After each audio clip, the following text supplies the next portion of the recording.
እንዴት ናችሁ?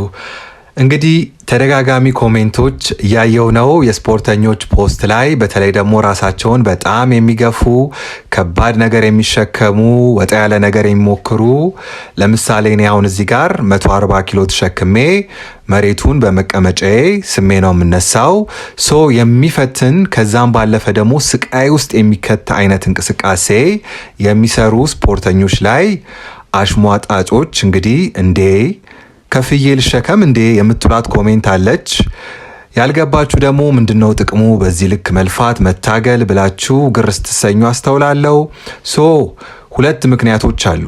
አንድ ሁላችንንም የሚያስማማን ምክንያት ዲቴይል ውስጥ ባልገባም ሳይንሱ ስለሚያስገድደን ነው።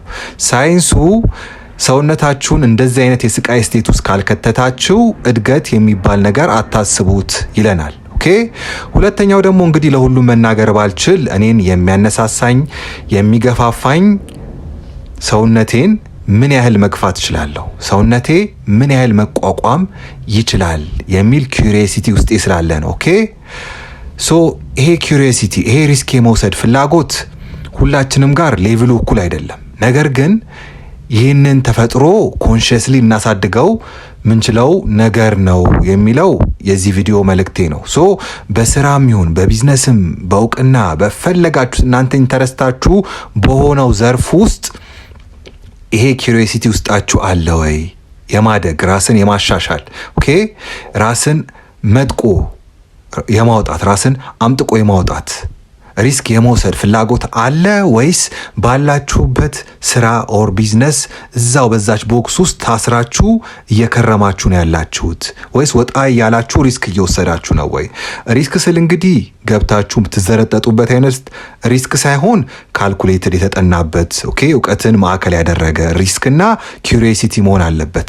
ምክንያቱም በእውቀት በጥሩ አስተሳሰብ ይሄ ኩሪዮሲቲና ሪስክ ቴኪንግ ፍላጎት ካልተቃኘ ያው ጉዳትም ሊኖረው ስለሚችል ማለት ነው። ዋና መልእክቴ ባላችሁበት አትጽኑ፣ ተንቀሳቀሱ።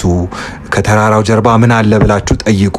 ሪስክ ውሰዱ፣ ካልኩሌትድ የሆነ ሪስክ ውሰዱ። ሰውነታችን ሲፈጠር በስፖርቱ መስክ ያላችሁ ፕሮግራም እንድታረጉት ለእናንተ ፍሪ ዊል ተሰጥቷችኋል፣ እናንተ በፈለጋችሁት ባሻችሁ መልኩ። ስለዚህ ይህንን አድቫንቴጅ ውሰዱ። ትንሽ ሴትባክ ሲያጋጥማችሁ፣ ትንሽ ፌሊየር ሲያጋጥማችሁ ወደኋላ አታፈግፍጉ፣ አትፈርጥጡ።